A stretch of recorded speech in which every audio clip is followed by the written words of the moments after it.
Clumsy Hippo's Morning Cereal presents.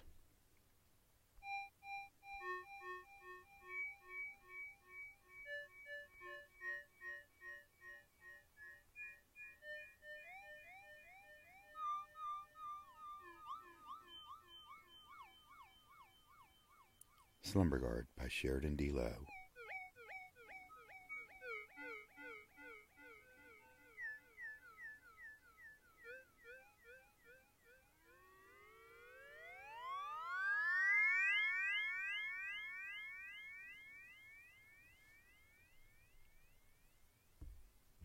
Part 1. Pulling out of a long dream can be confusing, albeit briefly, but also conflicting. My body wakes before my mind, and I must try and let go of what's not real, and in extreme cases, having to debate what is real. This dream casts a long shadow, and I wondered how long ago it began. My entire past was plagued with frequent moments upon waking or as I was falling asleep when I couldn't remember when or where I was. Once I woke up enough, I could open my eyes and look around, finally remembering, but not before then. This was one of those times. The Sandman still had his hold on my eyelids, so pulling out of the dream was proving hard when I had no idea where I was sleeping. Mercifully, my eyes did open, revealing the apartment, which simultaneously returned to my memory. Closing my eyes again, I attempted to remember some details from the dream. They were already disappearing at a frustrating rate. With the feeling of it having been one long experience, my instinct said it was a good one, and typically confusing. There was a mysterious guy who showed up wherever I went, and he was sometimes my brother, sometimes my psychiatrist. At one point, he was even my cat. Once he was my car. Dozing off again, I soon woke as my eyes opened, so there was no confusion about my location this time. Sitting up, I attempted to say damn through a yawn, as I could find little of the dream remaining. What I did find made me question if I had actually woken up or not. Hovering at eye level was a bubble about the size and shape of a baking potato. There was a liquid substance inside, milky and phosphorescent. Within this were bright, twinkling flecks of red, blue, green, and gold, all different shades. Appearing from the depths of the glowing milk, they pressed against the inner surface of the bubble before being swept off by a flow within. Raising my finger, I pressed on the skin of the potato bubble, denting it further until the bubble separated around my finger. 2 or 3 smaller bubbles broke off, hovering nearby until they were reabsorbed. Looking at my dry finger, my other index finger rubbed the tip to see if I lost sense of touch, because the bubble had produced nothing in that regard. As I stood, the potato wobbled its way up to my shoulder level. Dotted line of bubbles left behind were rushing to catch up. Something's not right about this dream, I said, knowing there was really only one thing here that did not seem real. Walking through the other rooms only reaffirmed how awake I felt, if you ignored the floating trail of fantasy milk following me. Struck with a brilliant idea, I looked for and found my phone. I can never get phones to work in dreams, like ever, Milky Way, I told the bubble. It looked approvingly of the name. I'll cut to the chase. I need someone whose number I know by heart, so I'm forced to manually dial the number. Rare these days, I know, but there's at least one. Hello, came the answer. It sure sounded like him. Like me. Holding my hand over the phone, I explained to Milky, my twin brother. And then to my brother, hey, are you awake? Laughing, Jeff told me, yeah, Jer, are you awake? Feeling a mixture of relief and confusion, I confided, to be honest, I wasn't sure until now when I used the phone. Well, there you go then, you must be awake, he verified, which is good, because I had too productive a day just to end up having been in one of your dreams. Watching Milky float in front of the mirror by the door, And deciding to investigate further on my own, I said to my brother, I just had a really long dream and I got up all weirded out. Kind of needed an anchor. No problem. He was chewing something. Hey, not to weird you out more, but I had a dream about a long dream. Shut up, I told Jeff.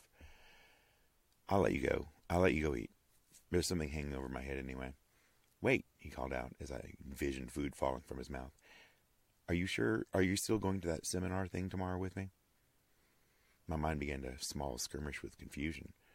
To me, the seminar had come up during the dream. The slumber thing, I guessed? Well, I suppose so. Yeah, Slumberguard, Jeff answered excitedly. All right, Jer. See you then, I guess. There was a noise like when someone passes the phone to someone else after covering it for a second to tell the person something. And then in a completely different tone, my brother's voice said, I love you, bro. It took me back for a moment. Not because it was out of character for him, but because the sound of my brother's voice had been out of character with the rest of the conversation. Yeah, I love you too. When we'd ended the call, I felt the need to reassess my state of mind. Why did it sound like he was holding a recording of himself talking? Glittering flecks in the bubble caught my eye. You, I told him, ascribing gender. If not for you, this would all be normal. The bubble had been in one spot for so long it was now smooth surfaced with the milky liquid churning inside still. It felt peaceful, familiar even. I'm sorry, I apologized. You seem very nice, it's just that I have no idea what you are. Checking the news channels and then internet revealed nothing similar to what was happening to me. Where'd you come from? I asked Milky. Are you alone? That thought kind of broke my heart a little. Maybe this is local, so it hasn't gotten into the news yet. Grabbing my keys, I stopped with my hand on the doorknob as I assessed Milky's position. Will you stay or follow me? The opalescent potato was silent. If you can understand me, I'm going to go see if there are any more of you floating around. I'll be right back. Opening the door, unexpectedly produced a tall, blond man wearing white scrubs standing on my doorstep. Hello, Jeremy. I am Dr. Lindbergh with Slumberguard, he said, pointing to the badge clipped to his breast pocket. May I come in? As afraid of the question as I was the answer, I asked, what does Slumberguard want with me? I haven't even been to the seminar yet. Somehow slipping past me, the doctor entered my apartment. Not exactly, he told me. You're bound to be generating questions we should begin. Taking casual stock of his surroundings, he continued, once a process has begun, it cannot be stopped. Sighing, I closed the door and said, what the hell? Either way, I want to know. What process? Smiling, Dr. Lindbergh said, waking up. Your Slumberguard crib has been activated. Holding his hands out as if to present my own apartment to me. This is the transition center for you, and I am here to prepare you. Moving nearer to the odd intruder, I asked, prepare me for what? Rolling his eyes, Dr. Lindbergh said, for waking up, of course. Rising, he wandered around. Beyond that, I have no idea. I'm only part of the Slumberguard experience. So, I began, before fully forming the next sentence. I'm asleep, and all you're here to do is help me wake up. Beyond that, you know nothing? He was in the kitchen now and didn't answer. I guess it's futile to ask what year it is? Looking up from the open refrigerator, the man bit a slice of cantaloupe and smiled as he said, yep. As he floated around my head, I pointed at Milky Way and asked, what is this thing here for? Dr. Lindbergh stood still. He smiled at me and told me, this is yours. Part of the Guardian package included by your brother. It's been with you all along to ensure your peaceful and safe slumber. Looking into the bubble brought no physical recognition, but the feelings of familiarity suddenly bloomed. Always there, wherever I went, throughout the entire long dream. I stiffened, turning to face the doctor, and calmly asked him, how long have I been asleep? Mid-bite of the orange fruit, the man froze. The only movement came from the dripping cantaloupe and the doctor's rapidly blinking eyelids. I ran my hand back and forth in front of him to no avail, and was about to begin counting time as it passed when he stopped blinking and finished his bite. Wiping the juice away from his chin with his hand, he told me, "The best I can do is roughly estimate, which should be at least 89% probable. So, taking into consideration the time zones and that period of time when all the numbers got lost, I would guess that you have been asleep for 1,000,000 years." Popping the last piece of cantaloupe in his mouth, he added, "Roughly." In a flash, he had a penlight out and was checking my opened mouth, which had been about to unleash a string of cursing Milky Way had probably never heard. He did the same to Milky's surface. "What exactly is he?" I asked. Sharply turning his eyes towards me, the doctor answered, "It's an avatar, an add-on. It acts as a guardian for your protected experience. The reason for its appearance is unknown to me." "Did you say avatar?" I asked. Finishing with us, the man took a seat on the chaise. "Avatar," he corrected. "It will not die before you." Looking at Milky, I asked, "He'll be with me after I wake up?" Nodding, the Dr. Lindbergh answered, "Like you are presently an individual within yourself, so is the guardian now. It will integrate within once you awake, but I do not have complete information concerning the results." Oddly, I just then noticed the man's Swedish accent. It was probably because I was taking stock of my surroundings, trying to process what I had heard so far. Trying to believe. Hoping not to. The doctor was patient as I attempted to work out as much as I could, but eventually he interrupted the quiet.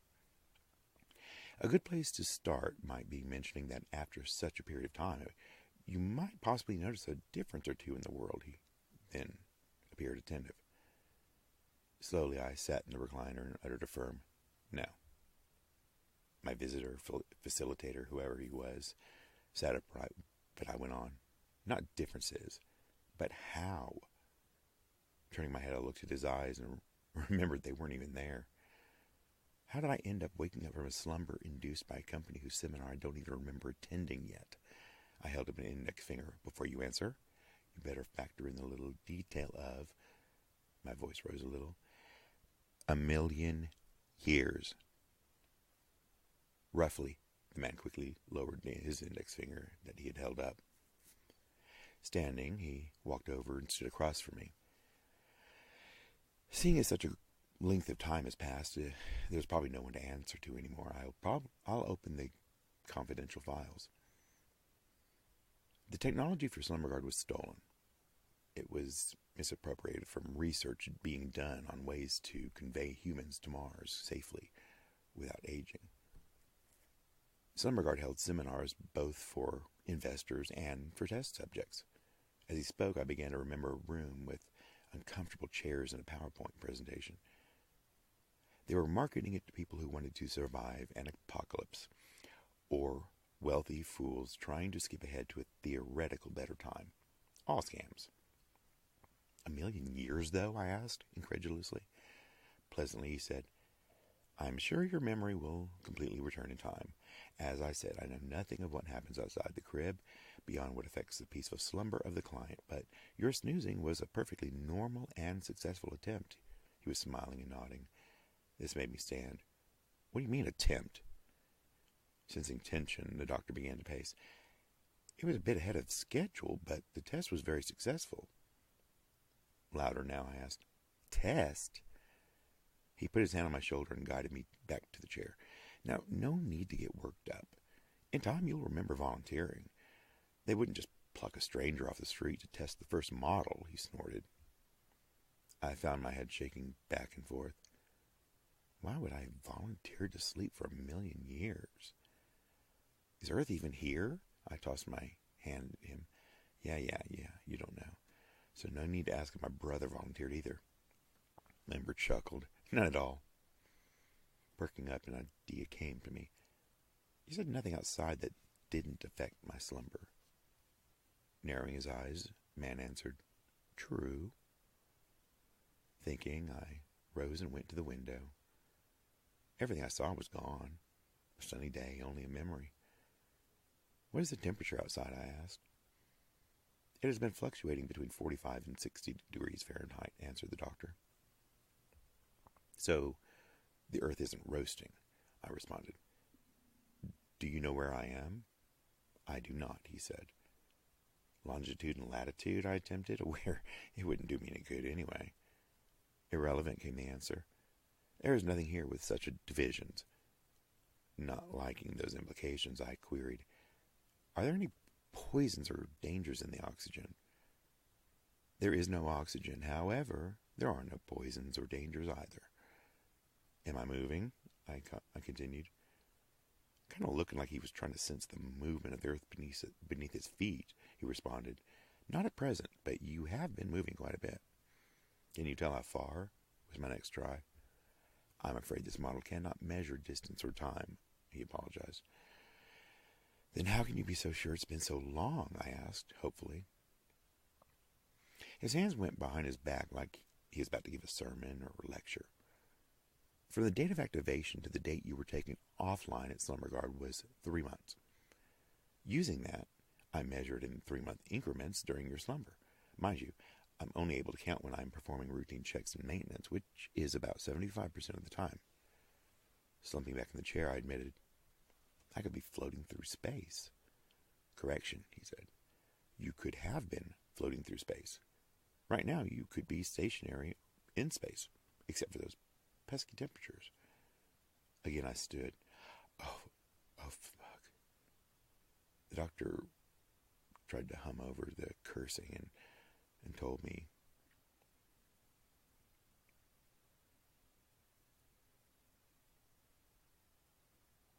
"No."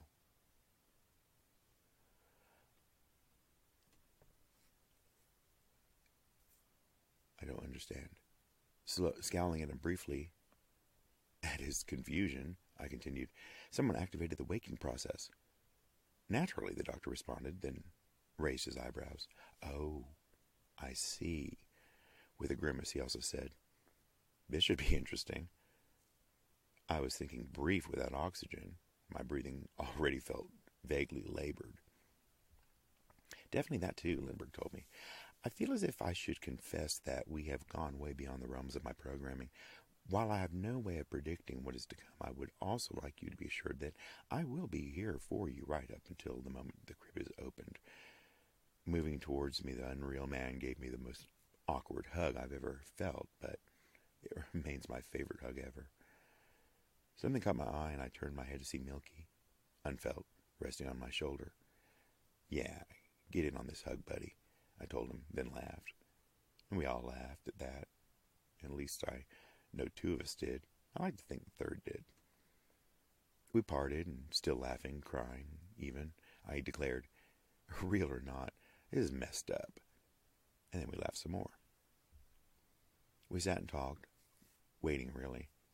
The doctor told me about how the crib was self-sustaining, which is good because the power source was finally lost about 100 years after activation. There was a period where the temperatures rose so high, he theorized that only Slumberguard clients could survive. Then came cold and the movement. After a while, the movement was slow but constant. There was a start of a biological discussion, but I let him know I wasn't interested in anything beyond knowing I was in stasis, not just aging. Eventually, we just hypothesized about the crumbling of society, and eventual same for the planet. The doctor was very comforting as I cried for my family, my friends, my pets. Oddly, Milky floated by to sop up my tears from my cheeks like a sponge. Blessedly, the laughter returned. The doctor was watching the television and laughing. This made me laugh too, because on the screen was just snow. With a turn of the head, he became quiet. "Oxygen," he finally said. "There's oxygen outside the crib. Temperature is 60 degrees Fahrenheit." Milky Way floated, his surface rippling, over to the doctor.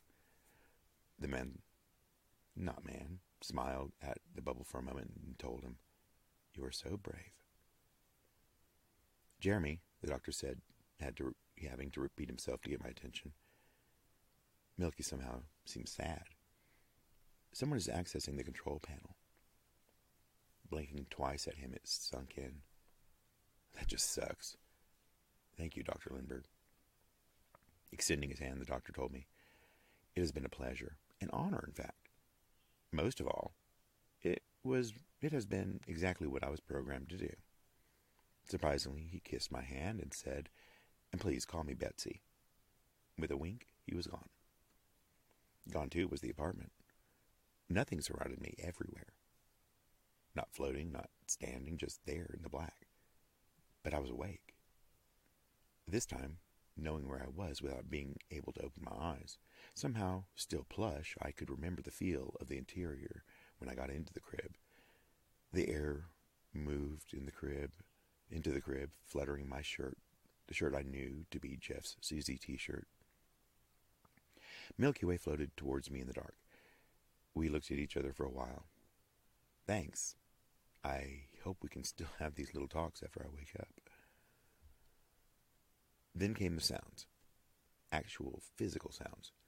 Entering my real ears and calling into the distance within to where I was. If every key on an electric keyboard could be out of tune, and then someone pressed a single key at a time for indeterminate lengths before moving to the next one, it would surely be what I was hearing. Looking back at Milky, I smiled. I'm glad you're here. I'm quite used to having a twin, so I'm kind of looking forward to how we transition. I'm sure it'll be less creepy than if I had absorbed Jeff in the womb. The darkness became white, and I couldn't see the potato anymore. There must be several people around me, taking turns playing their out-of-tune keyboards. Also, there was creaking metal, which made me think of a submarine. It was then I knew I was on my side, on some worn cushion. The light began to dim as the details of the room started to reveal themselves. There was a cacophony of off-key notes ending in a flourish. When I blinked my eyes, however, there was no one in the room. Except for the cushion, there was only metal.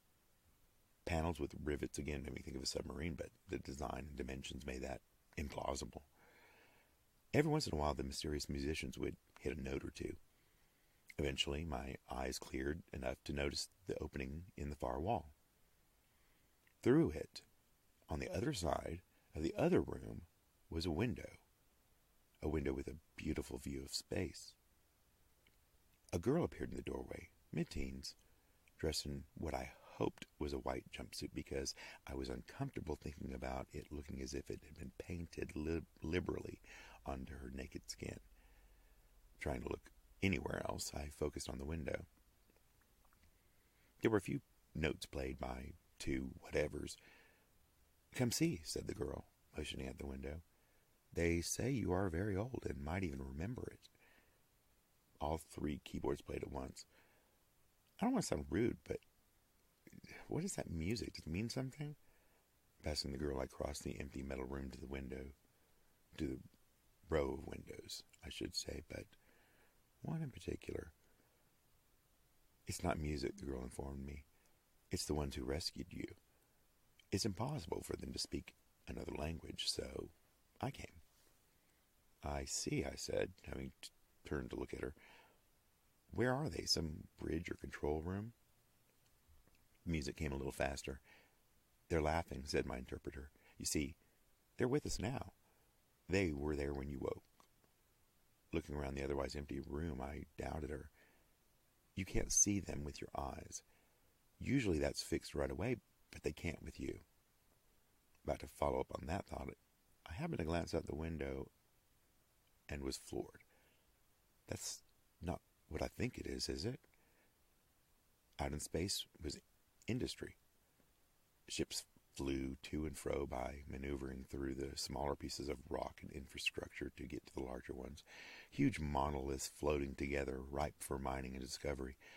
The more I looked at it, the more it became truth that these pieces had once been one spherical piece. Be it by collision or suicide, this was once a planet. Sick to my stomach, I studied each piece. It was hard without water or vegetation. and then a medium piece to the right rotated. Oh, laughs on the astronauts. It can be seen from space. Maybe the planet's condition. Battered more than ever, the few remnants of the Great Wall of China stood defiantly. As if further proof was needed, beyond the farthest chunk, and more distant than it should be, the moon rose, crippled. "Do you know its name?" The girl's question made me jump. Gazing at her in surprise, I asked, "Earth?" Weir responded as she looked out the window. "Earth. It means toilet on my planet, but it also means appendix on planet MD." "Hold up," I said.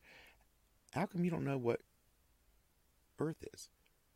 I mean, even if you're from another planet, you've obviously met humans. You speak English. This isn't Doctor Who." "My people can assimilate language by proximity. To answer your first question, I have met humans. They're still around, but none of them remembered to remember." Something out of the window caught her eye, and she pointed. "There. That's why we came." Rising from below was an asteroid that had been cut in half like a geode. The effect was the same, except for the random smaller spaceships that would dart below or out of the smooth side of the surface, creating a brief ripple each time. "The gift shop of the mysterious planet," she said with awe. "Very exclusive. Membership is highly sought after. They are still finding quizzical treasures and scraps of manuscript." Laughing, she nudged my arm. "Look who I'm telling. It's where they bought you." The keyboards really began to jam. The girl looked worried. I ignored all of them. "Bought me? What exactly for? And while I'm handing out questions for free, tell me about my eyes. Why can't I see them? How do they fix them, and why can't they fix mine?" Glancing about the allegedly empty part of the room, I told my purchasers that last question was not a request to have my eyes fixed, just to be clear. There were few keynotes before the girl spoke. "Come with me now, to a safe place. We can talk. Don't think about it, just come. You'll be perfectly safe." She took my hand in hers, and I looked at them together. True, the texture of her skin was more like fuzzy silicone, but still, it was my first physical contact in a million years. Simultaneously, we took our first step towards the door.